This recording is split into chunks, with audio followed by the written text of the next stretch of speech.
Salam pemirsa, bertemu kembali dengan saya Pendeta Muda Marus Torus dan juga Pendeta David Panjaitan. Senang kembali kita bisa membahas pelajaran firman Tuhan dan kita masuk kepada tema yang baru, yaitu pelajaran iman dari Yosua. Kita melihat bagaimana selanjutnya kehidupan bangsa Israel setelah beralih kepemimpinan dari Musa kepada Yosua. Pelajaran-pelajaran apa yang penting yang bisa kita petik di dalam tema baru ini, dalam pelajaran yang pertama, judulnya Resep untuk Sukses. Mari kita melihat pemaparan yang akan dijelaskan oleh Pendeta David Panjaitan. Baik, salam pemirsa, senang bertemu kembali di konklusi Sekolah Sahabat dari YouTube channel di Rumah Sakit Advent Bandung ataupun Jemaat Rumah Sakit Advent Bandung. Kita sudah tiba di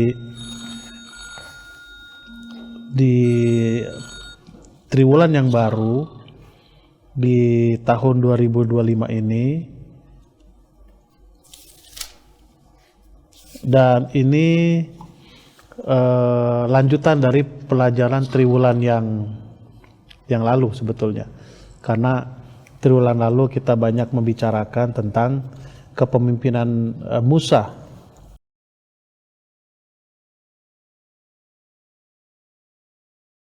Kepemimpinan Musa di dalam buku Keluaran. Baik, judulnya menarik juga ini ya, resep untuk sukses. Kita lihat ayat hafalannya. Ayat hafalan ini adalah dari Yosua pasal yang pertama ayat yang ke-7. Hanya, kalau ada kata hanya ini kesimpulan ini kan. Contohnya, ini semua boleh kamu makan, ini semua adalah makanan dan bisa kita makan, tetapi hanya ini yang bisa kamu makan kan itu. Tidak ada kesimpulan dari kalimat-kalimat sebelumnya. Dan kalau kita lihat Yosua pasal 1 ini adalah satu peristiwa di mana Tuhan memilih Yosua untuk menjadi pemimpin, menggantikan Musa. Ya. Adapun latar belakang daripada pengalaman ini adalah Yosua itu salah satu dari 12 pengintai itu. Yosua dan Kaleb kan, dari 12 pengintai, lalu Yosua dan Kaleb sajalah yang menyatakan bahwa dia atau orang Israel itu melanjutkan perjalanan mereka untuk menaklukkan atau merebut tanah Kanaan. Dan menurut catatan juga, dari semua orang yang lahir di Mesir, orang Israel, hanya Yosua dan Kaleb lah yang tiba di tanah Kanaan. Artinya dia adalah orang yang istimewa, ya, termasuk Kaleb juga, cuman Kaleb tidak terlalu banyak diceritakan. Nah, tentu hubungan Yosua dengan Musa itu cukup dekat. Ini prinsipnya kaderisasi, ya, kaderisasi untuk menjadi seorang pemimpin. Jangan menjadi kader, ya, kader itu kan grogi untuk menjadi apa? Menjadi pemimpin. Nah, itu juga lah yang melatar belakangi bahwa Yosua menjadi pemimpin. Nah, latar belakang daripada Yosua adalah dia selama 40 tahun itu melihat betul bagaimana proses orang Israel keluar meninggalkan tanah Mesir menuju tanah Kanaan. Bagaimana bangsa itu atau orang Israel itu memberontak kepada Tuhan selama di perjalanan. Puncaknya itu adalah anak lembu emas itu. Lalu Yosua juga melihat bagaimana pertolongan Tuhan. Ya, waktu orang Israel akan meninggalkan tanah Mesir, selama di perjalanan dan menuju apa? Menuju. Artinya Yosua menyaksikan itu semua. Seperti yang saya pernah katakan bahwa selama Musa memimpin orang Israel, yang saya ingat belum pernah ada penghargaan yang Musa dapat. Sekalipun belum ada. Justru yang didapatkan oleh Musa itu adalah pemberontakan. Bahkan pemberontakan itu beberapa ayat mencatat Musa akan dilempari sampai mati oleh orang Israel itu. Nah, saya kembali menampilkan PowerPoint ini, mudah-mudahan membantu. Nah, Tuhan memanggil Musa untuk memimpin orang Israel meninggalkan tanah Mesir menuju tanah Kanaan. Tetapi untuk masuk tanah Kanaan, orang Israel dipimpin oleh Joshua. Kenapa itu terjadi? Kenapa Joshua yang memimpin? Karena ada beberapa alasan. Secara fisik mungkin Musa sudah tua. Tetapi ada satu peristiwa, kalau pendeta Maro ingat dan pemirsa ingat, pada waktu dalam buku Bilangan, orang Israel mengalami kekurangan air. Ya. Bilangan 20 kah itu atau bilangan berapa, saya lupa bilangannya. Jadi waktu itu seperti biasa Musa berbicara kepada Tuhan, apa yang harus aku lakukan? Ada beberapa item yang Musa harus lakukan. Nah, di Keluaran pasal 17 itu peristiwa kekurangan air juga, ya, kekurangan air. Di Keluaran pasal 17 Tuhan kata, ada beberapa item juga, Tuhan katakan kepada Musa, pukul gunung batu itu. Musa pukul, lalu keluar apa? Air. Nah, sementara di buku Bilangan Tuhan katakan bicara kepada gunung batu itu. Nah, yang Musa lakukan adalah dia memukul, kalau tidak salah 2 kali ya, 2 kali gunung batu itu keluar air. Nah, di dalam catatan tulisan yang diilhamkan, itu kesalahan Musa paling besar. Apa dikatakan, kamu mengambil alih posisiku, kata Tuhan kepada siapa? Kepada Musa. Merepresentasikan karakter Tuhan yang salah. Itu salah satu alasan Musa tidak diizinkan untuk memimpin bangsa itu masuk tanah Kanaan. Ada satu pasal itu Musa meminta ampun kepada siapa? Kepada Tuhan. Tuhan katakan, oke, saya ampuni kesalahanmu itu, tetapi saya nggak izinkan kamu untuk masuk memimpin bangsa itu untuk masuk dalam tanah Kanaan. Itu situasi yang terjadi. Nah, kembali ini kepada PowerPoint yang saya ini. Tuhan memilih Musa untuk memimpin orang Israel keluar dari tanah Mesir masuk tanah Kanaan. Nah, di saat yang sama juga Tuhan berjanji kepada Musa bahwa Dia akan memberikan tanah perjanjian itu, tanah Kanaan, kepada orang Israel. Dengan berjalannya waktu, dengan satu peristiwa yang saya ceritakan tadi, Tuhan memilih Joshua untuk memimpin orang Israel untuk merebut tanah Kanaan. Nah, ada satu catatan di sana bahwa satu pesan yang dicatat dalam Joshua pasal 1 khususnya ayat 8 itu ada di pelajaran hari Kamis. Inilah resep biar sukses itu kan. Menurut firman Tuhan. Menurut apa? Firman Tuhan. Nah, saya perlu pertegas di sini. Ini bukan membicarakan bahwa keselamatan oleh karena perbuatan, bukan. Tetapi sudah selamat, bukti bahwa kita selamat, kita apa? Berbuat. Kita apa? Berbuat. Nah, berbuat itu adalah menurut hukum. Nah, istilah dalam perjalanan orang Israel ini adalah selamat itu mereka sudah meninggalkan tanah Mesir menuju tanah, mereka sudah keluar dari apa? Perhambaan itu. Atau dalam bahasa rohaninya sudah keluar dari perhambaan dosa. Nah, itu iman mereka dan kasih karunia dari Tuhan kita kepada orang Israel, juga kepada kita. Nah, dalam hal ini Tuhan memanggil Joshua untuk memimpin orang Israel. Lalu Joshua diperintahkan untuk merebut tanah Kanaan, lalu membagi-bagikannya, Lalu mereka mengisi kegiatan mereka apa yang ada di sana. Mereka harus ngapain? Nah, salah satu tips suksesnya adalah mereka harus menurut hukum Tuhan.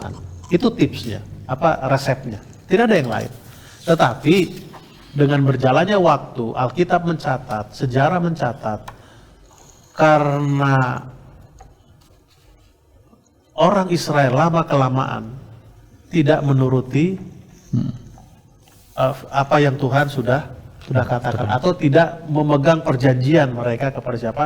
Kepada Tuhan. Sehingga kalau lihat dari buku Kejadian, Keluaran, Bilangan, Imamat, Ulangan. Ulangan itu adalah satu buku yang dicatat untuk mengulangi lagi apa yang sudah mereka bicarakan di perjalanan sebelum mereka masuk tanah Kanaan. Ini makanya diulangi. Flashback. Ya, flashback. Review. Ini loh, oke. Nanti kita akan ke sana, ingat ya dulu pernah begini, pernah begini. Nah, buku ulangan itu diberikan kepada generasi yang baru. Ya, generasi kedua. Karena generasi yang pertama kan sudah banyak yang mati di perjalanan kan. Nah, itu diulangi lagi. Dikasih tahu lah dulu nenek moyangmu sudah keluar dari Mesir, Tuhan selalu berikan perlindungan, tetapi karena keras kepalanya nenek moyang kita dulu, sehingga selalu kesusahan kita dapatkan. Nah, itulah yang diceritakan oleh Joshua kepada orang-orang Israel sebelum mereka masuk ke tanah Kanaan. Nah, ada satu pelajaran menarik di sekolah sahabat kita, bahwa kekuatan Joshua itu, keberanian Joshua bisa menaklukkan tanah Kanaan bukan karena janji-janji ini, tapi karena kehadiran daripada siapa? Tuhan. Ya, di pelajaran sekolah sahabat dikatakan di dalam Matius pasal 28 ayat 20 itu apa? Aku akan menyertai kamu sampai kesudahan zaman. Atau di Matius 1 ayat 28 ya. Beri nama dia itu apa? Immanuel. Jadi pelajaran sekolah sahabat kita memberikan aplikasi adalah situasi yang terjadi zaman Joshua dulu itu tidak jauh berbeda dengan kita sekarang. Ada satu keberanian di sana, ada satu keberanian untuk memilih. Ya, keberanian untuk memilih tidak melakukan kesalahan, keberanian memilih untuk mengikuti firman Tuhan, itu adalah satu pilihan, keberanian untuk memilih. Kan orang tidak memilih karena nggak berani, dia memilih karena dia berani, walaupun kadang pilihannya salah. Ya, karena dia berani. Jadi satu keberanian itu diperlukan. Joshua berani untuk apa? Bukan karena dari janji itu yang menarik bagi saya, tapi karena kehadiran Tuhan di sana. Kehadiran Tuhan menyertai Joshua, kehadiran Tuhan menyertai orang Israel sehingga mereka bisa tiba di tanah Kanaan. Oke. Coba kita lihat pelajaran hari Kamis. Ada satu penekanan di sana yang menarik bagi saya. Ada dua kata istilah ya dari Joshua 1 ayat 8 itu, salak dengan sakal, ya, itu kata makmur dengan bijaksana. Jadi begitu saya coba lihat-lihat apa sih arti sakal itu. Jadi makmur itu tidak identik dengan banyaknya materi, bukan itu poinnya. Tetapi kita umumnya menerjemahkan seperti itu ya, menerjemahkan seperti bahwa makmur itu materi banyak, posisi ada, gelar pun tinggi, banyak dan sebagainya. Nah, rupanya sakal itu banyak artinya. Artinya dia punya kemampuan, dia bisa mengajar, dia punya pengertian, bijaksana, lalu perhatian dan lain sebagainya. Jadi makmur itu tidak identik dengan banyak materi. Makmur itu mengartikan bahwa orang itu punya kebijaksanaan, wisdom. Wisdom itu lahir dua, orang menjadi bijaksana oleh karena Tuhan memberikan kebijaksanaan.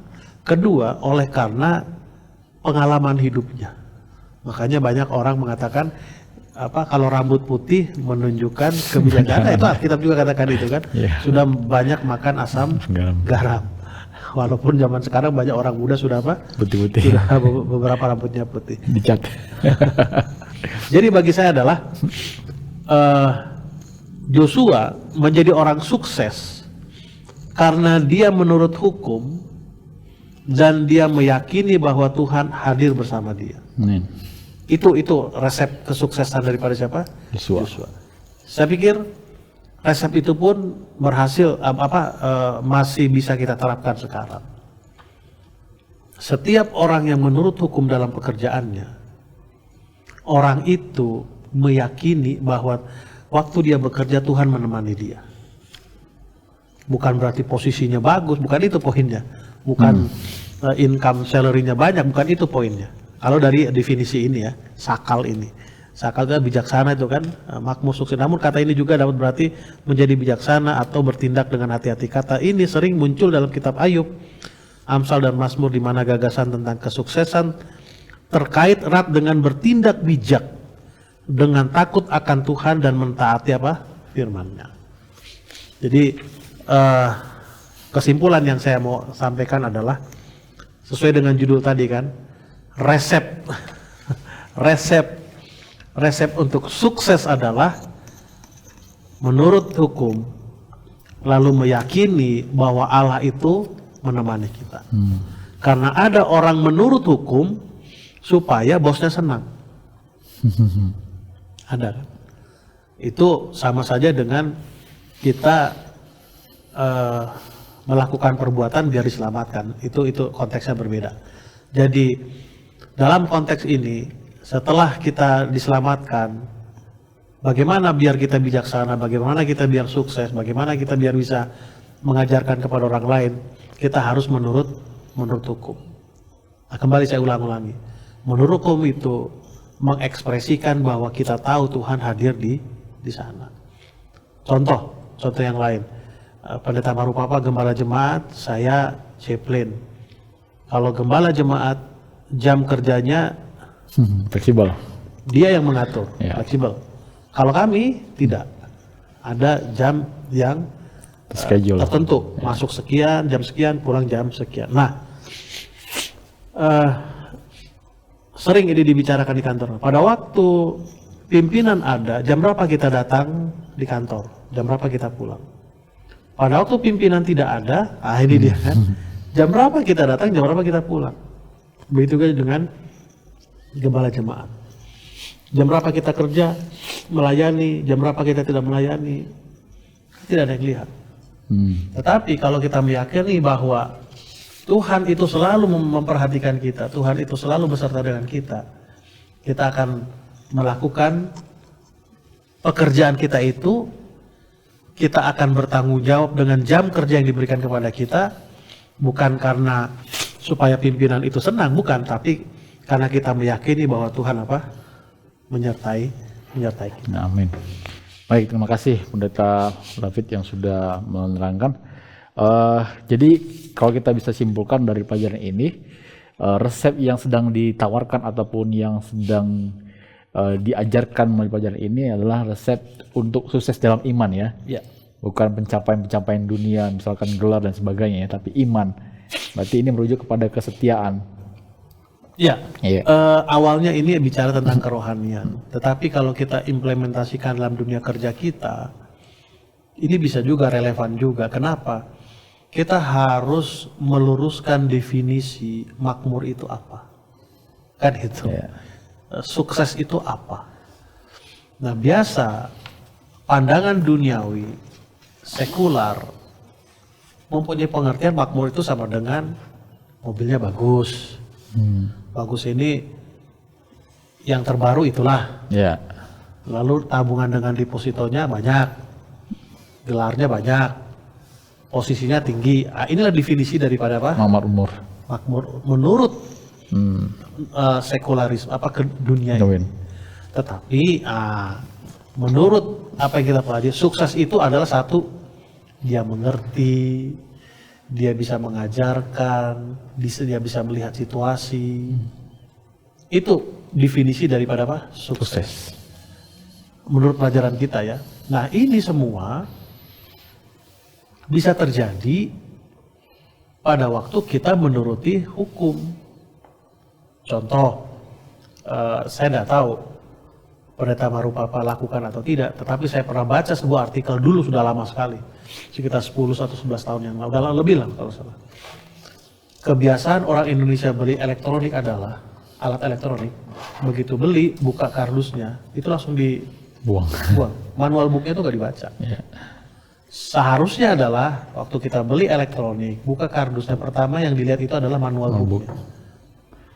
Nah, setelah kita baca manual book, kita ikuti sesuai dengan apa yang tercatat di manual book itu, maka kita akan menggunakan alat atau gadget atau apa elektronik yang kita punya itu dengan baik. Kita mengerti, kalau ada masalah ini begini, kalau begini. Lalu kalau ada orang yang bertanya, kita bisa mengajarkan ya kan. Oh gininya itu, ini masalahnya macam sama dengan ini kan, sama dengan ini. Artinya kalau kita tidak mengikuti manual book itu atau menurut hukum, nah tadi kita harus luruskan dulu kata sakal sukses makmur itu apa? Ya. Yaitu, nah dengan sendirinya kita bisa lihat banyak cerita lah ya, boleh cari di mana saja pengalaman orang-orang yang jujur menurut hukum karena dia tahu bahwa Tuhan itu selalu menyertai dia, ya dengan sendirinya materi pun akan apa? Mengikuti. Seperti Ayub ya? Ya, seperti Ayub contohnya ya. Contohnya banyaklah di cerita-cerita yang menceritakan. Saya pernah baca sebuah cerita itu. Seorang anak tukang jual gorengan dia. Kalau nggak salah di Bandungnya atau di Jawa Barat ini, saya lupa di mana cerita itu. Dia jual gorengan, lalu ada seorang pembeli. Dipikir uang 10.000, ternyata 100.000. Lalu anak ini kejar untuk kembalikan ini uang, tapi udah keburu pergi. Dia tulis di tempat jualannya itu, tadi ada yang beli segini, uangnya segini. Dilihat ibu itu. Lalu ditanya nih, kenapa kamu kembalikan? Ya ini bukan uang saya, ini bukan rezeki saya. Rezeki saya itu 10.000 buat 100.000. Yang didapatkan oleh anak ini, karena dia berlaku jujur, lebih dari 100.000 itu dia dapat. Banyak cerita ya, banyak cerita di petugas CS di bandara menemukan tas yang isi uang banyak, lalu dia kembalikan, dia dapat. Banyak cerita-cerita seperti. Tapi itu pun tidak menjadi patokan karena banyak juga orang-orang yang melakukan kejujuran tidak dapat apa-apa langsung kepada dia. Tapi jangan lupa, Tuhan katakan sama anak-anak kita, keturunan kita akan mendapatkan apa? Sesuatu yang baik. Ya, jadi bisa disimpulkan kita harus mengejar penurutan iman dulu ya dalam hukum. Jangan mengabaikan karena mungkin orang menganggap sukses dunia itu lebih hebat ketimbang sukses secara iman ya. Baik, semoga pelajaran ini menolong kita semua untuk semakin mengejar kesuksesan yang ditawarkan oleh Tuhan, yaitu terlebih iman. Dan setelah iman kita tahu bahwa Tuhan akan menambahkan berkat-berkat yang lainnya ya, sebagaimana yang Dia janjikan. Mari kita tutup pelajaran ini dalam doa. Terima kasih Tuhan atas firman-Mu yang menolong kami agar kami tetap setia di dalam perjalanan iman kami, sebagaimana Tuhan mengulang-ulangi kembali dalam masa kepemimpinan Musa kepada Yosua agar bangsa Israel mereka tetap berjalan sesuai dengan perintah-perintah Tuhan, tidak menyimpang ke kiri dan ke kanan. Biarlah hal itu juga menjadi pegangan iman kami, di mana kami melanjutkan kehidupan kami sementara berada di dunia ini. Ampunkanlah segala dosa kami Tuhan, dalam Yesus kami berdoa. Amin. Sampai ketemu pada pelajaran minggu depan. Tuhan berkati.